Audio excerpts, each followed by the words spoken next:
Hello, and before we get on with this week's episode of the Rough Cut Golf Podcast, wanted to talk to you quickly about NordVPN, who are sponsoring today's podcast once again.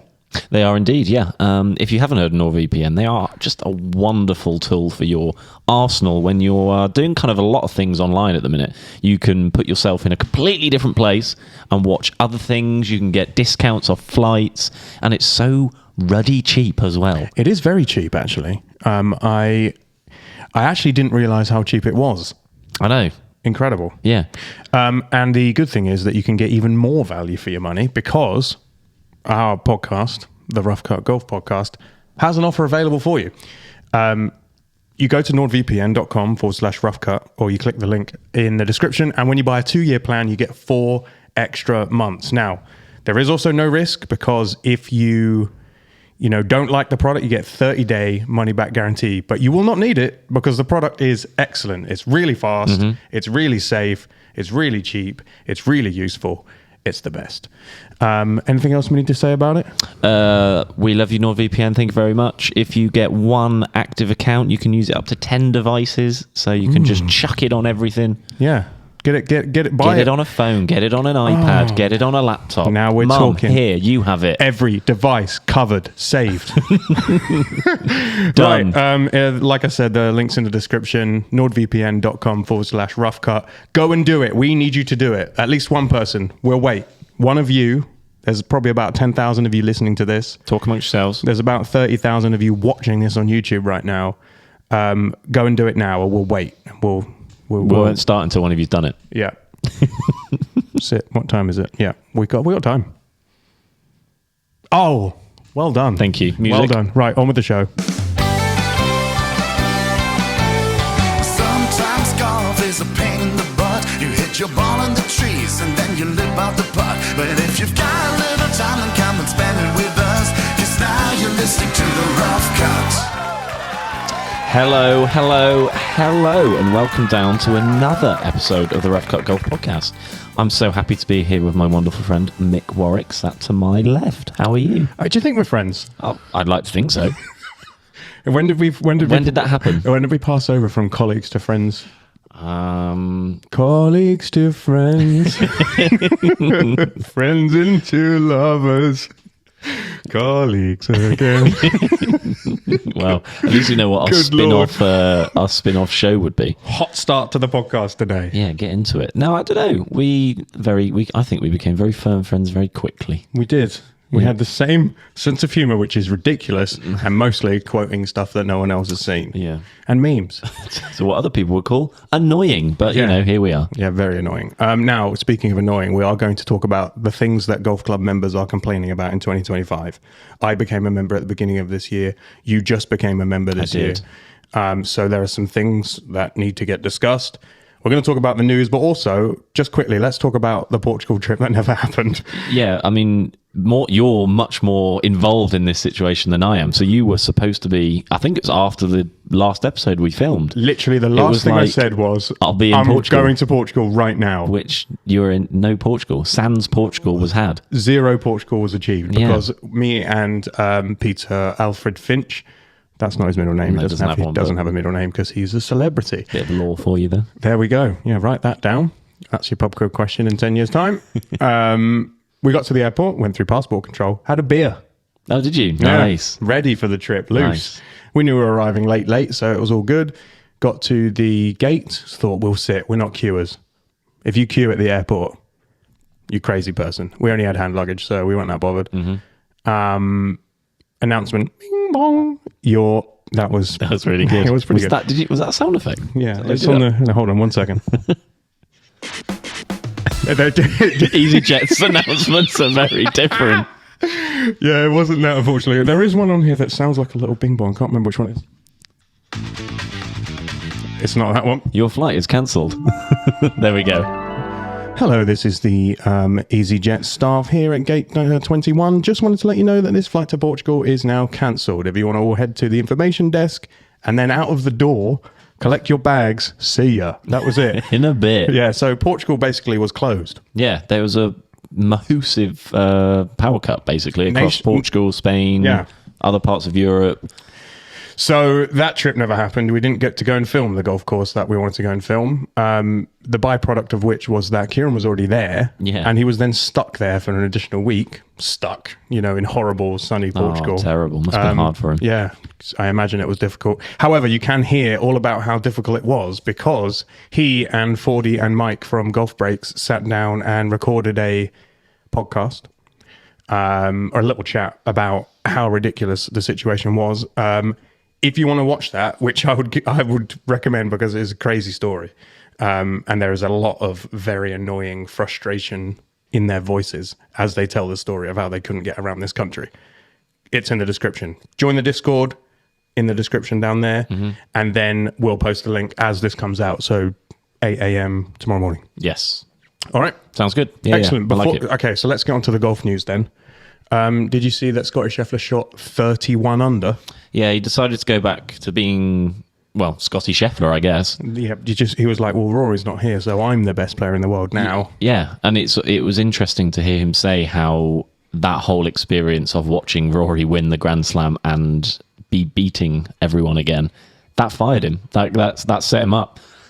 So, I mean, it's great for the game in a sense of if we can have loads of players, especially those top 5-6 players in the world, firing on all cylinders, going into another major, which is coming very, very soon. The Truicet.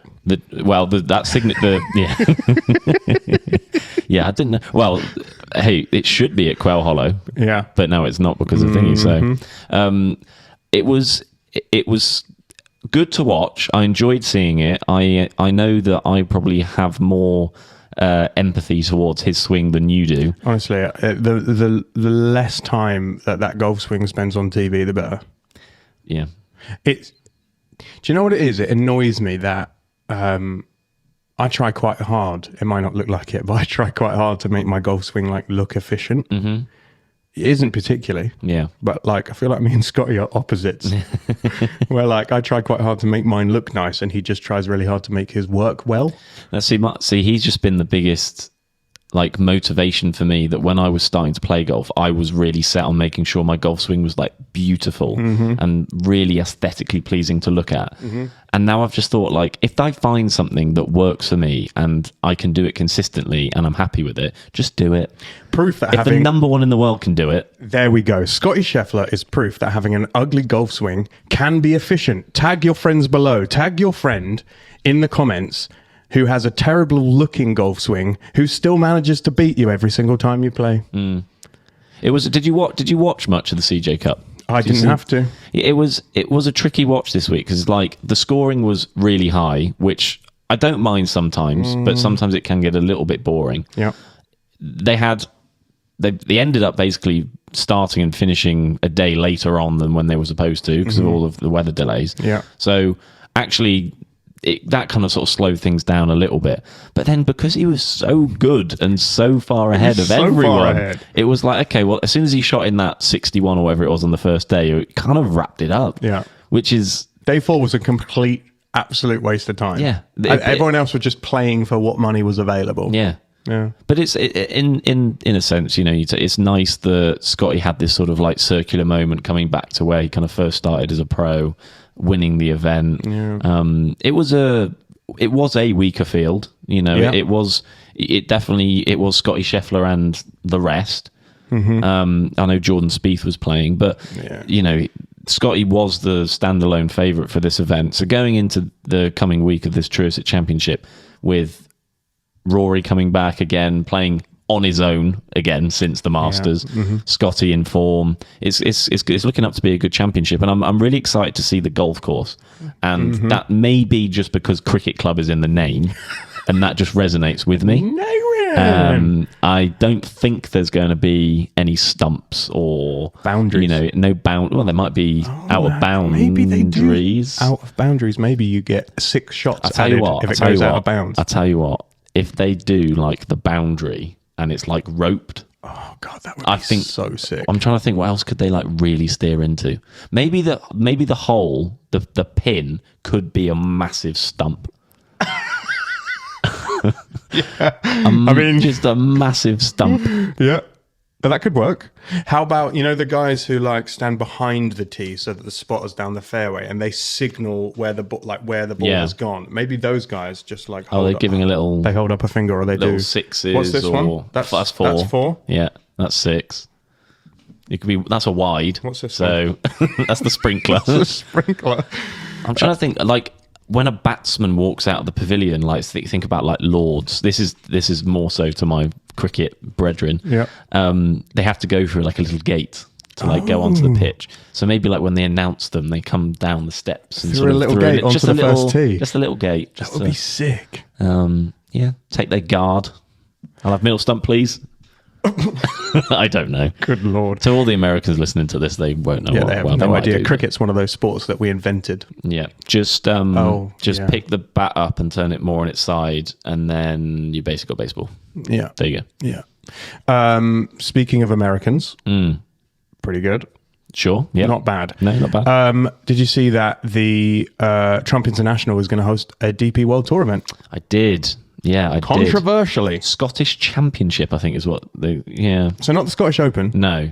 And it's a weird one. Yeah, I mean, it's a golf course that is incredible. That's the simplest way of putting it. It's an amazing golf course. Beautiful golf course. And deserving as a course to host an event. Weird timing, though. Very odd. Yeah, so it's the 7th to the 10th of August, birthday month. Whoop, whoop. In your birthday month. Yeah, I don't really bother about that. That's actually Ezra's birthday is the 8th. Oh, there you go. The 9th. Which one is it? Oh dear. Don't out yourself It's as the a 9th. terrible father. It's the 9th, yeah. 08, 09. Got you. Yeah, it is very odd timing because it's replacing the Czech Masters, which is cancelled. Okay. And the period of time that they've set up to host the tournament is the same as the Tour Championship and Live Golf Chicago. Okay. So all those live guys that had been coming and playing on DP World events are going to be preoccupied, and all the top 50, FedEx players are going to also be slightly busy. So what's the field looking like? I mean, there's going to be those guys that maybe fell out of the FedEx playoffs and they would maybe come over and play. But again, end of the season, who's really bothered? It'll just be your classic DP World Tour field, like usual, I would imagine. Yeah, I don't think that there any of the big, world golf players will be there because quite rightly, like you said, if you're one of the big boys, you're playing at the FedEx. If you're on Live, you've contracted to go and play Live Chicago. If you're not one of the big boys who didn't make it to the FedEx Tour Championship, then you're probably quite looking forward to having a break. Yeah. And do you want to go and play in Scotland in August? Yes, I would. Probably going to be warm. No, actually, yeah. That's the time I do want to go and play in Scotland. Hey, the course will be great, and I'm sure the weather. Well, actually, you don't know in Scotland. It could rain one day. It's only 2 million. It's only 2 million. Well, only. Oh. It's only 2 million prize fund though, so it's not even a big money one. Definitely not going now. Yeah, sack it off. It's not worth it. Just pencil in like Jordan Smith. Yeah, top 5. Eduardo Molinari. Yeah, top 10. Who else? Come on, do Rasmus Norgard Peterson. Yeah. Top 3. Mm-hmm. Nacho Elvira. Wow. Top 10. Love. Go on. Who else have we got? Jorge Campillo. Top 10. Yeah, love it. Ryan Fox. He'll go back and play on it. Oh, yes. Ryan Fox. Love. He'll bash it around there. Missed the cut. Maybe Bobby, if he doesn't get into the... Maybe he'll take a trip. He's got to be going to the FedEx. He probably Come will, on, sunshine. He probably will. And then speaking of British golf. British links. Okay. Yeah. Good. Did you see that it's easier than ever to get into the Open? Nice. Tag. Clip that. Clip that. Yeah, this is slightly worrying, though. Why?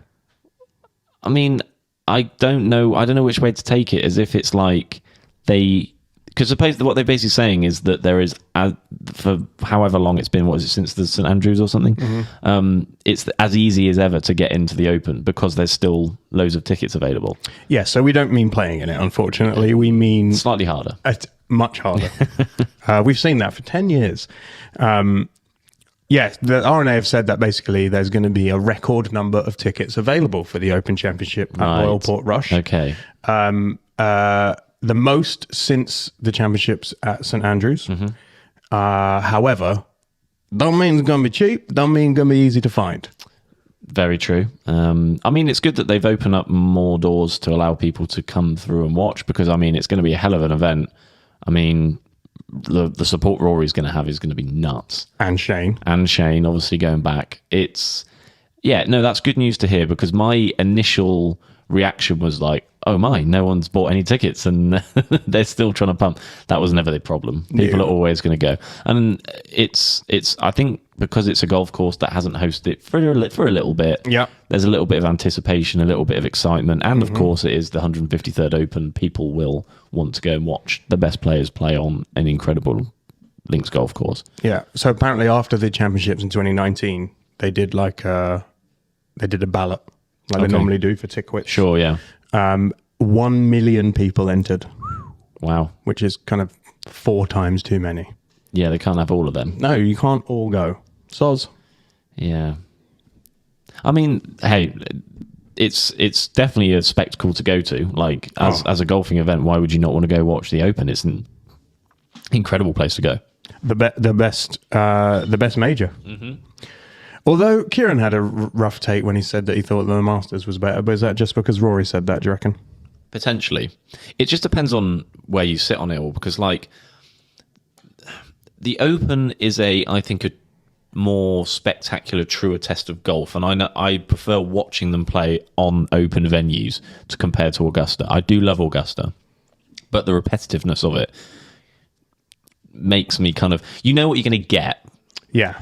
But you see watching them play on a different links course every single year and getting engrossed in that. And like I say, the colours of the scoreboard and the hole markers. We're nerds for graphics. I love it. We love a graphics. I love it. Yeah. No, it should be good. If you've got, if only I had the colour codes for the Open blue and yellow available in my brain. But speaking of graphics, you're working real hard on some graphics right now, aren't you, for a video that's about to come out? Yeah, I'm currently sweating right now that I'm not doing it compared to filming this podcast. But yeah, I'd rather come and talk to all my friends. So I had to drag Jacob away from his desk where he is making graphics for one of the most hotly anticipated videos of the year. Yeah, well, last year was a big hit, so I'm feeling the pressure a little bit. But if you are unaware, yesterday, or no, I suppose 2 days ago when this comes out, the queue at Myrtle Beach landed on our YouTube pages. It did. Did you watch any of it? I watched bits of Pete. Yeah. I watched bits of Pete. Do you know what? I really enjoyed watching Perez. FP was great. Shoot 17 over? Yeah. He knew he was not going to be able to compete. He's not long enough. Always one of the Corn Ferry dudes, well, in the 2 years that they've done it, the Corn Ferry dudes always win. So I think next year, if they're going to do it again, I think what I would love to see is for either some of the pros to be involved or get the Corn Ferry guys some other way of have a separate one for them and have it all be creators. And then a creator gets in and so what? They shoot, it'll be George Bryan. But then that's okay because like George and Sean and if like a Luke or, someone like that, if they went and played in it and they got in, they're good enough players to hold themselves up in it. Like whether they make the cut or not, but they're not going to embarrass themselves. A lot of the players won't. I think you're right. I think there's potentially an opportunity and I think more people would be engrossed in it then because if they know that one of their favorite content creators is going to get on a PGA Tour event, then the excitement and the anticipation to see who did it will be vast compared to, okay, well, of course the guy who is 84th ranked amateur in the world won because you're like, because he's excellent. But either way, the video for Pete's round will be dropping in your subscription boxes tomorrow, Thursday. So I am currently working my way through. I forgot it was Tuesday. This is coming out Wednesday. It is. It's coming out Thursday. It is. Good. And I hope you enjoy it. I'm working really hard on it. There's a look like it particular character that's coming back again. Oh my god! Whether the comments liked him or didn't, it was like 60-40 that they enjoyed it, and I thought, hey, this guy only works one event of the year. Yeah, he's a very specialist announcer. He's coming back. So, excellent. Does he have a name? No, I was thinking about this. Voice of at the bottom. Yeah. I don't know. I was just going to go like Nim Jantz. Put in the comments what Jacob's American flyover commentator should be called. I've had through the 5 years of working on this channel, weirdly, I've had 2 characters that I've Yeah, so who did you have? You had the Can I Make the Cut guy? It was Chip Mulligans. Yeah. And is it Sandy Green? I think it was me and Kieran's. Sandy Green, yeah. Something like that. And then this now, the PGA Tour presenter in commentator, he doesn't have a name. He needs one. He does need a name. In the comments, let us know what Jacob's announcer should be called. The only character I have managed to get past the filters is the kind of rough cowboy from the first round with my club. So I channeled my Red Dead Redemption and got that voice through the filters. Yeah. We definitely do things differently here. I need to find another excuse to do that. More desert golf required. I want to find a way to bring Chip and Sandy back. I just don't know how to do it. I don't know if it's like how we did it before or how, but I kind of think that we could all really do something with that. Yeah. All get a character and go for it, but needs to be the right video. I think need to think about what it. When Pete gets the call to make the Can I Make the Cut at the Masters? Yeah, there we go. Then we'll do it. Then we'll make it. Okay. Then Nim Jansen come from that. I'll tell you what we will do if he gets through open qualifying. We'll commentate. We'll do a separate commentary of his round. Right. Okay. And we'll do that audio trick that I've wanted to use for about a year and a half, and we haven't done. So that both audios are on one video. We'll try it. Okay.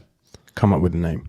Okay, I like the sound of that. Yeah. Should we sort of have a really, really quick break and we can talk about it a bit more and then we'll come back after? Exactly. Okay. That last ad. That's my favourite advert ever. If you ranked ads, right, that last ad, way above the Nike Scorpion tournament. Yeah. Way above Don't Sign on the Dotted Line. Sure. Way above the first time I heard da da da da da. Above all of that. I'm chewing it. Correct. One of my favourite ads in the world. Yeah, really, really funny if that ad's for Viagra or something. Listen. That's the game we're playing here. We're playing the odds. Okay, let's get into this because this is what I wanted to talk about on today's podcast. Because I have now been a member of a golf club for January, February, March, April, 4 months. May just started, so I don't really count. Yeah. 4 months. I have been invited to new member evening. Nice. At Withington, which is going to be great. I'm going to go and ask. Is that this week? I think it's next week. All right. Because ours is Thursday this week. Is it? Yeah. Jacob also just became a member of a golf club at Ringway. At Ringway Golf Club, yeah. Lovely. How exciting. I've already had one message off someone who either listens to the podcast or watches the videos. I'm not quite sure, but I've had a message. I'm also a member. Do you want to have a round? I was like, absolutely. God, I love it. Yeah. If you're members of Withington or Ringway, just hit us in the DM. We'll play with anyone because first of all, we're brand new members. We don't know that many people. And second of all, we want to meet you guys. We want to meet everyone. Yeah. So send us messages and we'll come play as many rounds as you want. And you can ask us all those questions that everyone always asks us whenever we play a round of golf with them. And I can tell Pete that I'm networking. Yeah. That's like I'm doing research for a video project. Market research. Correct. Anyway, we wanted to talk to you guys and get your opinion on some of the things that golfshake.com surveyed their readers this month and came up with the 10 things that golf club members are talking about. And there's 2 at the end, which I know are going to infuriate absolutely everyone. So hold on for those. Let's talk about value for money. Golf club membership, and this is a quote, golf club membership is the best and cheapest way for any golfer who plays 2 or more times a week. Agree or disagree? I agree. However, you would have to do some maths and work out whether you're getting value for money. It doesn't take me very long to work out the mental maths if I'm getting value. Okay. Because I would say that if I play 10 rounds of golf this year at Ringway Golf Club off my membership price, then I've made my money back. Wow. Yeah. Yeah, that is good. So if it's £90 to play, you do the math. Right. Okay. And well done. There you go. I think I needed to play 50 times. Wow. No, that can't be right. How can that be right? I don't know. I think, to be honest, though, it's because of the fact that it's £90 to pay and play at Ringway. Correct. Okay, so I think it probably does make more sense. Yeah. I think I need to play 50 times because the green fee is much less. Yes.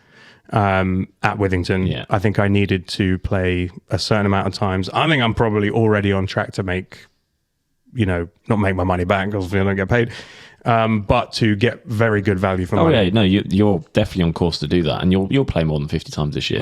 And I think another thing to note as well is that I'm paying, like a Colt 27-year-old price where you'll be paying like full member essentially. I'm not quite full member. But you obviously the more aged you get, yes, the more adult you become. You're a whiskey. Yeah, I'm not quite there yet. So next year I get the full whack, which is going to be. It's going to be a real tough one. I think surely there must be thought process that people have with this and thinking, okay, well, if I'm because if you're a 2 times a week golfer, you're an avid golfer, you're playing a lot. Yeah. Right? Like that's commitment. That's committing. You're building up to that. You enjoy playing a round of golf. So we've had many conversations on this podcast about the pros and cons of memberships. One of the big things for me was the competitions because I want to play competitive sport. Ever since I stopped playing cricket a year and a half ago, I've sort of missed that edge of stuff. And, golf is kind of my number one sport now, really, in terms of just how much I'm engaged with it all the time. So that definitely is an aspect to it, which is why I've had a membership. But again, you weigh it up and you see, well, for me, if I join this golf club and I play 11 times this year, then I have paid what I need to pay that golf course that amount of times. So it makes perfect sense, and I'm sure a lot of other people have probably had the similar thought processes as well. Yeah, I think doing that little bit of early maths makes it much more palatable when you're paying your fee at the beginning of the year, thinking I am getting value for this because I did all this working out beforehand. Previous to joining a golf club, I was on the Golf Now, exactly. Which you get one free voucher to play a round that the golf club is struggling to sell, or they allot it that tee time of the day is the hot deal that you can go and get for free on your voucher, which means you can travel around and play some other golf courses. But really, they're at times of the day that they can't sell or they can't get rid of, or they're trying to promote people to come and play at. Which means that it's normally during the working hours. Yep. Can't sneak out and play golf during work. Maybe not. Sometimes we can. But then also you're stuck to playing once a month unless you want to pay on top of whatever you've paid. So it kind of, the money makes sense. Yeah, sure. Don't pay more than it's worth. I think that's a fair point. Don't pay, 20 grand and play 10 times a year. Not worth it. Yeah. I mean, unless you've got, hey, work out how much you can afford. If you've got crap loads of money, spend how you want. Don't listen to do us. what you want. Fee increases. Yes. Is number 2. Yeah. Do you think that them putting the prices up each year is acceptable? Don't love it, But then why would I love having to pay more money for a product that I paid less for last year? What's the matter now? Yeah, this isn't really something that we probably... I mean, we can definitely have like opinions on it, but obviously this isn't something we've been hit with, given the fact this is our first year basically doing this ourselves. So when that bill comes back through the door and you're like, well, this is £150 more than last year. And I think in even some cases, it's even more than that. Yeah. So... Look, do I want to spend more money? No, is the short answer. Yeah. I think if you see, a bit more, because you're buying a product, you're buying something that you want. If you're going to invest in something, you want your product, you want it to be what you expect. And if you see improvements, and if you think that it's doing something which is beneficial, then I'm not too concerned about that. But big hikes and, big jumps up in prices and things. But then again, all of this, we're getting economical about this. There's increases in, prices of stuff that are going on inside the clubhouse, inside of salaries for the workers and all those kind of things. Like, definitely doesn't help with that kind of stuff. Now, I know with Ringway, they use their clubhouse a lot for functions and hosting events and things like that, which they do try and funnel that down to making sure they keep memberships and things fairly low, or as low as they can. And I think you see a lot of golf courses now double up as something else, whether it's my old course in Herefordshire, like they have roasts, Sunday carveries and stuff on a Sunday and things, but other people outside the 9 golf holes course and a bit of gammon. You're having a laugh. Yes, please. But that's kind of the lay of the land now, how golf clubs really need to kind of function and make sure they're sustainable in doing that. And if they can find ways that isn't impactful on their membership, which are really the ones that are keeping it going the whole year, then that should be the way they should go first to find out. However, if increases in fees is what's necessary, and necessary in inverted commas, then unfortunately that's probably where they have to go. And everything's going up in price. Yeah. So it's not every time someone, I'm sure, again, it depends on how much money you've got to work with, but I'm pretty sure that for most people now, when that bill comes back through of joining again, it's not go do it. There's a thought process that everyone's having to second think now. If it was the same as last year, it almost would be automatic. I think people would just go, go for it. Okay. Now this is why that consideration comes in, is because point number 3 is weather and course conditions. Okay. At Withington, when I joined, all of the advice from people, most of whom weren't also members, who were like outsiders, said, that course is underwater for 4 months of the year. So you're not going to get to use it during the winter. Right. We live in the UK. We do. We live in Manchester. Also true. It rains a lot. Also true. However, if you live somewhere where it doesn't rain quite so much, i.e. the Algarve, then you may not have to consider your weather conditions at all. If you live somewhere in Scotland on a very sandy golf course, on a Linksy boy, and you own a nice jacket, you probably don't have to worry about it too much either. Yeah. Because wind and rain are part of your DNA. Sure. If you're from Scotland. However, living in the UK means that a lot of the time during the winter, your golf course is not only going to be wet, it's going to be windy, the course may be closed. Even when it is open, it's going to be temporary greens. All of that comes into play. Lots of whinging, lots of complaining. It's tricky because they're offering you much more than a membership to go and play a golf course as many times as you want.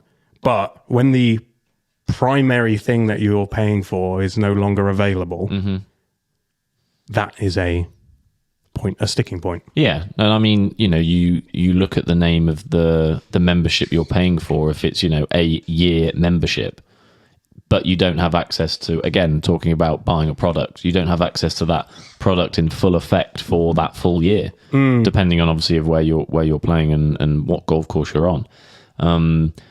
again, Manchester courses is a great example of that. A lot of them, especially like say with Withington, Didsbury, Northern, they're all impacted by the River Mersey. You know, it doesn't take a lot for that to break its banks, especially with the rain that we have here. Yeah.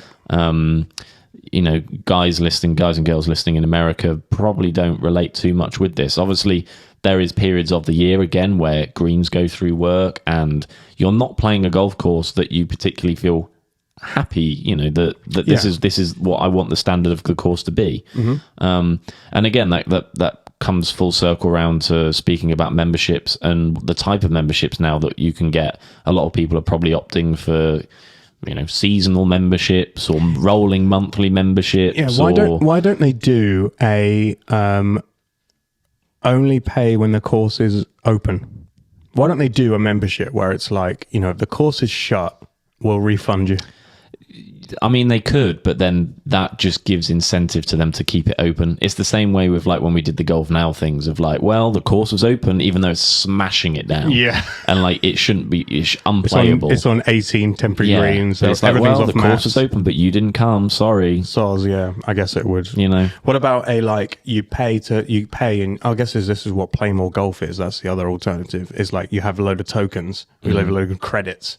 And you use those credits over the course of the year. And if you use them all up at the beginning during the summer, and you've not got any left in the winter, oh, boo-hoo.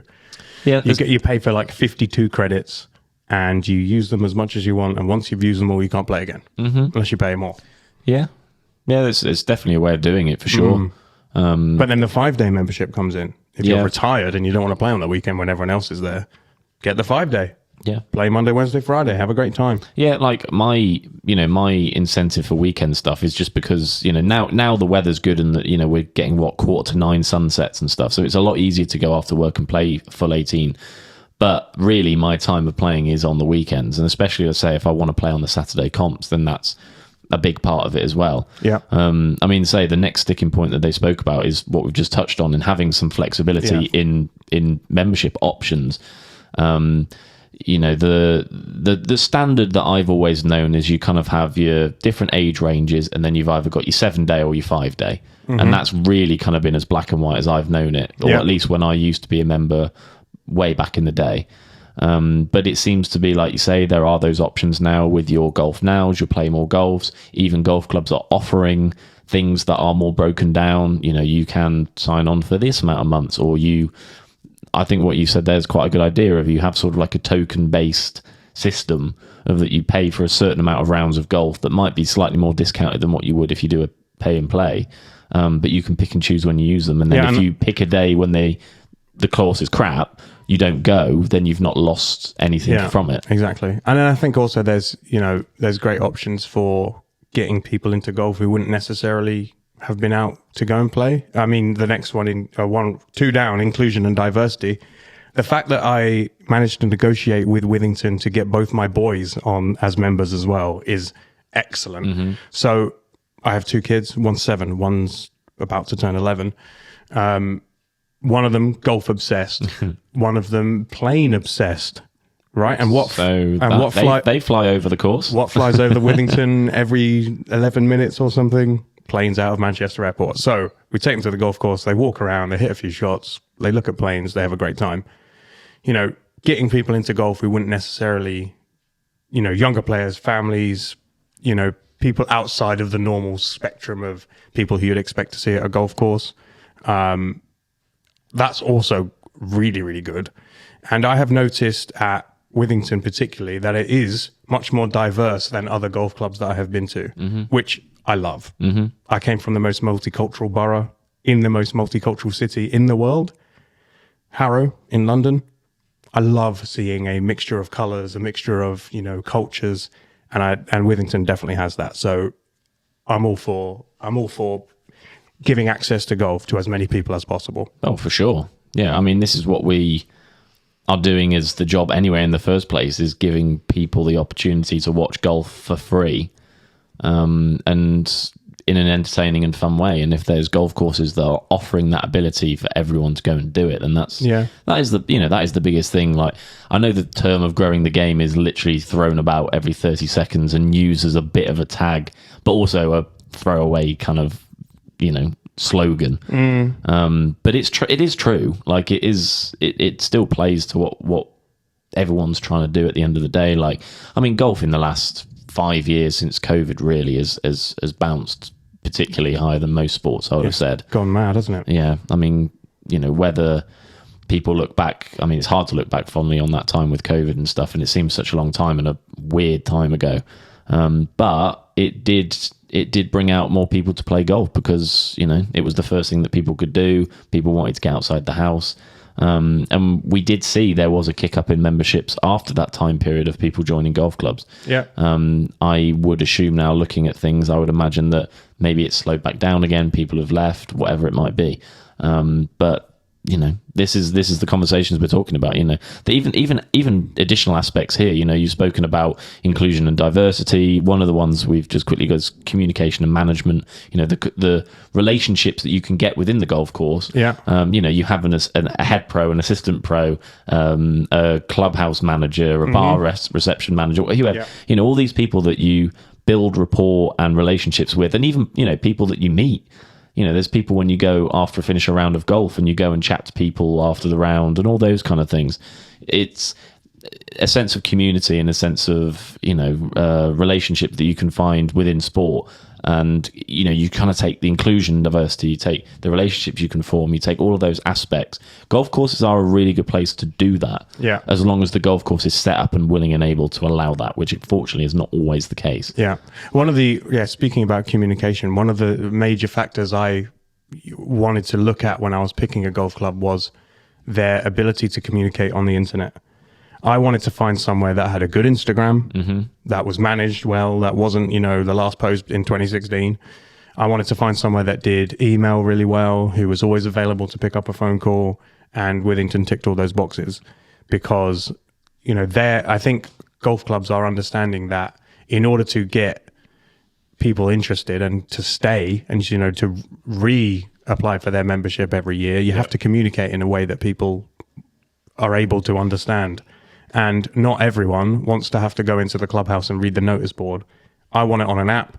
I want it on Instagram. I want a WhatsApp group, which makes communication really easy because it's in a place that I'm already at. Yeah. I don't have to go somewhere new to find the information or to speak to the people I want to speak to because all of it's really accessible on my phone, on my computer. Very, very easy job. So that's a huge one. Yeah, no, for sure. No, I completely agree with all of that as well. Yeah, and I think also being speaking of social media, the social aspects of the golf club are much more are like a big factor also. Lauren's excited about going to see some tribute acts. We've got an Elton John tribute going on, so that was just going to be cool. And then we've got Captain's Evening, and we've got lots of stuff where there'll be people dressing up and going and having a meal and listening to some music and having some beers and having some food and having a good time. And I am all for it. I am all for it. I love it. Yeah, they did when this maybe is a good segue as well, is that when I went for my interview for Ringway, that's a golf club, which is another talking point of how easy or difficult it can be to get memberships these days. And how golf courses sort of represent themselves. Did you have to wear a suit? No. What did you wear?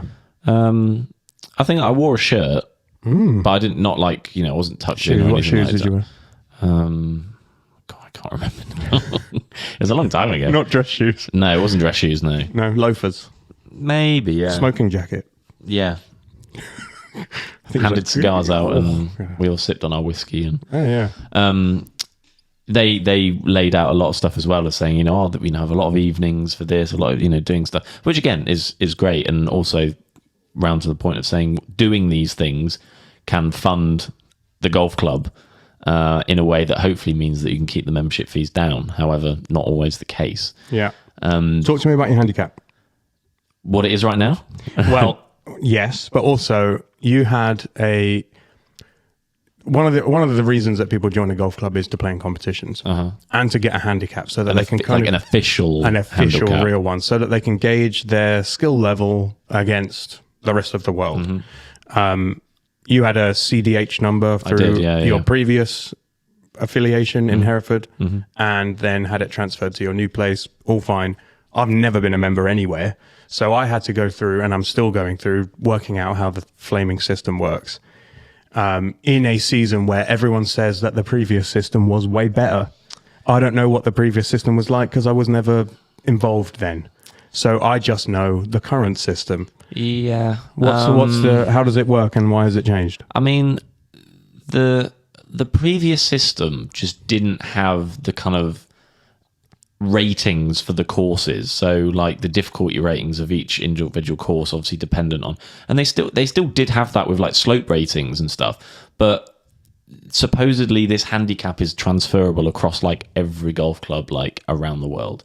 And even when they first announced this reintroducing or the sort of creation of the handicap system, is theoretically you are supposed, every single time you play 18 holes of golf, you have to put a card in. That was like the big thing of like, wherever you play, you put a card in every single time. No way. Yeah. It was like that was it. That was there was no such thing of going and playing a social round of golf. It was like, you're playing 18 holes, you put your card in, you sign it in. And it was the same of wherever you went in the world. So that was a lot of a big backlash of like, well, wait, maybe I just want to go and play 18 holes with my son and not worry about that because I've also got to look after him. Yeah. But then I'm not, I don't want to worry about that. So he can't mark my card. Yeah, exactly. Well, yeah, exactly. Yeah, he can't attest it. Can you draw a 6? Can you draw a 6 for me? Oh, you can't. That's an 8. I think the thing that people also struggle with, and I kind of understand it to a certain degree, is that you work really hard and you put all these these cards in and you get your handicap and you start getting used to that and you're like, right, this is what it is. And then you go on the first tee at a competition, then they go, oh, just before you go, by the way, it's a 95% handicap. You're like, well, I don't want to do the maths and I have my handicap here. Why do we need to cut? Why do we need to keep changing it? Mm-hmm. Same. Some events I've done, it's 85%. It goes even lower. So does that mean that you're playing as if you're much better than you actually are? Essentially, you're getting fewer shots. Yeah. So you'll be, my handicap got cut the other day, so now I'm 11.2, which is getting real close to single. That's real close, brother. But I would be playing off an 85%. I'm playing more on the kind of 9 handicap range. Yeah, I don't like that. And that's not many shots. Yeah, brother. That's half course. Yeah. What I want to do is I want to be off 18 so the maths is easy. But then, in that sense, you would be saying, okay, well, 36 points should be winning competitions, not your 40 to 42s because people are... Yeah, the competitions are messed up because people are winning competitions because their handicaps aren't reflective of their actual level of golf, and this is because they're not putting in a hand. They're not putting in a card every single time. This is kind of it. There's no monitoring of that. They'll put in cards when they want to put in a card. Yeah. It's very easy to go and play a round of golf, and because it's the I think it's like 10 rounds, and it's your best 3 scoring rounds or something like that. What it takes. So as they keep getting, as they go further and further down the list, if you've got like an 81, which is now like your 10th last round, that's going to get knocked off the next time you play a round of golf and then get replaced with the next best score you had. So obviously things are going to fluctuate and change. But if you know that that's getting knocked off soon, you can whack in a 99 and boost your, it's a funny system. Next week's comp, you're playing off like 5 shots play off better than you were. Yeah, God. My dad went and played a match at Bilth Wells the other day, and he was saying that there was a guy that he eventually got to the end of the game, and he was like, "Oh, you played quite well today," and he was like, "Yeah, well, I was off 18, but my handicap last week was 12." I was like, well, that's 6 whole different shots. There's manipulation in it for sure. I don't like that. And if you're someone who cheats and puts in all of their bad cards so that they can win £36 in the weekly medal, shame on you. Okay. Shame on you. Look down the camera and tell them. Shame. Just parade them through the street naked and throw rubbish at them. Now, you said at the start of this segment that there were 2... Oh... my God. There are. Oh, yeah? There are 2 things that really, really get me about golf membership. Mm-hmm. Number 1 is, why can I not book the tee time I want? Right. There are so many available tee times, right? Why, when I want to play early, are all the early ones gone? And why, when I want to play late, are all the late ones gone? Why can I not get one as soon as the available tee times become available, all of them booked? Are they using computers? Are they using bots? Are they hacking? How is it possible that when the tee times go live, they're all gone? I don't know. I don't have an answer for you. I mean, depending on obviously the day, Saturday's, the most obvious one. But if there's a comp or a ladies roll up or men's roll up or seniors roll up or whatever it might be, they will be blocked out parts of the tee times that you can't access because that's just what they're set up for. Saturdays at Ringway is pretty much from 7 o'clock in the morning through till about 3. It's full for like the competition on the Saturday. Mad. Again, I remember when I went and had my chat with them, they were saying that basically the tee times for the Saturday event go live on the Thursday of the week before, I think, something like that. And he was at like 6 o'clock, and he was basically saying that it is just a bum fight. Like, you just have to be sat there ready, and then you go, and then you have to go click, book, and then it's Oh, God. it's if you want to get what you want, it's a proper stretch to try and find it. I think from looking at my booking system now, and I'm sure most people have similar ones. I don't know what ours is on IG. I don't know if that's Intelligent Golf. Ours is How Did I Do or whatever it's called. Yeah. You can find times, and I guess the pros and cons of having golf courses that are not oversubscribed with members is that it becomes a lot easier to book tee times. Yeah. On the flip side of if it's oversubscribed, it's really hard. You just have to be quick. I don't really know what the answer is. Yeah, you've got to be fast. But it's frustrating because you do feel like you just want to go on and find the time that you have. I want to go and play Saturday morning so I can spend the rest of the day with my wife or with the kids or doing something after I've played golf. And Saturday morning's always booked. And then I want to play, obviously, after work. And I can't do that either because all the times are gone. The only other thing you can do, which I've just thought about, is just go and play with someone random. Well, if there's a spot, just stick your name down. That's true. I never. That's the other thing of being a member now, and the etiquette of that. Because do I have to message them first? Yeah, that's my kind of. Is there like a nudge to ask button? Because then you've got to go out your way and go find if the course has got like their number on the system or something, or if you can't message them through the, it does feel a little bit like, well, it's my course as well. And if I want to play that time, like, I can play it. I don't like that person you just have to be aware that that's just something that happens. I think it's more of a thing in America to just fill spaces out. Yeah. Here, I think there's a little bit more of a, okay, well, that person's on their own, so they probably want to play on their own. So yeah, I think if there's no free times, I will book on with a random, or maybe someone whose name I recognize, who I've maybe met or played with before. Yeah. But you're right. If there's a space which is like an hour later, but it's on my own, I'll take that. Yeah. Yeah, sure. Yeah. Even though I like socializing, if I want to play on my own, I want to play on my own. Yeah. Now, this is the one that really gets me, Jacob. I'm a golf club member, and one thing I cannot stand is slow play. Mm. Come and enjoy my golf course. It's great. Starts with a par 3. Love a par 3 start. Ends with 3 really long, really hard holes. It's a great golf course. Everyone's really, really nice. However, on Bank Holiday Monday, I rolled up, granted I was with my 7-year-old, to play, we were going to play 6 holes because that's about as far as he can walk before he gets tired. Right. And ahead of us was a group of 2 who were, I think, also members, but they were in a buggy. Okay. And they said, do you want to go ahead of us? Because there was only one of us who had a golf bag. They said, do you want to go ahead because you're a 1 ball? And I said, well, kind of a 1.5 ball because Ezra's going to hit some shots. And also you have a buggy, so I assume you're going to be really quick. And they were like, okay, great, cool. Yeah, thanks so much. We'll leave it as it is. Perfect. I assume they're going to be fast. Big mistake. The first guy gets up there and he hits his shot just left of the green. Not that bad. Pretty good. Second guy gets up there. How many practice swings do you think he took? I think that the way that you've teed me up here, it's going to be quite a lot. So I'm going to go for 5. It was 9. Oh, wow. He took 9 practice swings and then smashed it into the trees. Oh, no. That's the bit. Is like you've gone through all of that practice and all of that process. It's like waiting on the tee. I'm like, mate, we're 350 yards away. I've seen you just tee off. You didn't get it 20 feet off the ground. Oh my God. Yeah, it really, really irks me. Yeah. If you're going to be rubbish and fast. You could be right. I don't give a crap if you're rubbish. I'm rubbish. Yeah. But I'm rubbish and quick. Yeah. Yeah. That's a good combo. I'm terrible, but I'm also rapid. Yeah.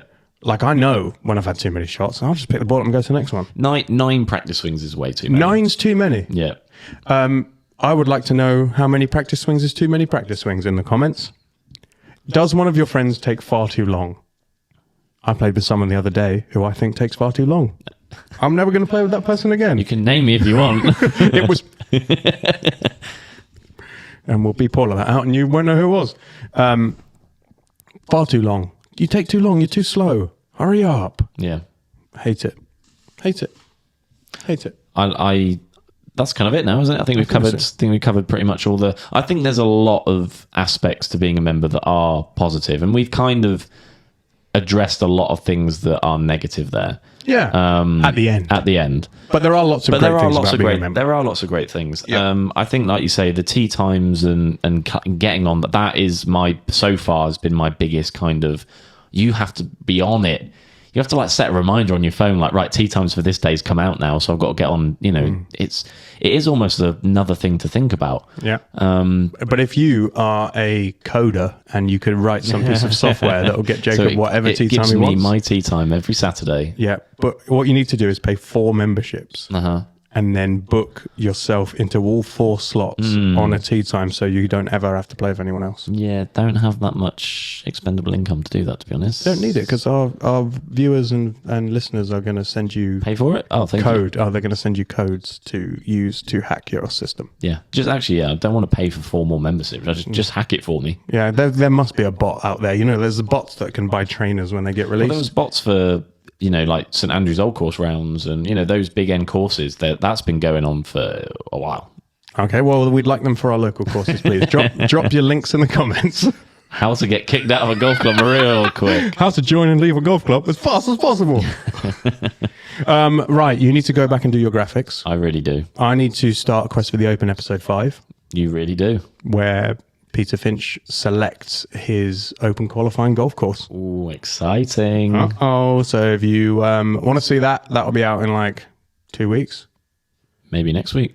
Maybe. Yeah, next week. Yeah. I need to hurry up. Okay, we're going now. Bye, everyone. Go and download NordVPN, nordvpn.com/roughcut. Go and do it right now if you haven't already done it. And then you can listen to us wherever you are in the world. Safely. Sounds good. And cheaply. Bye, everyone. See ya.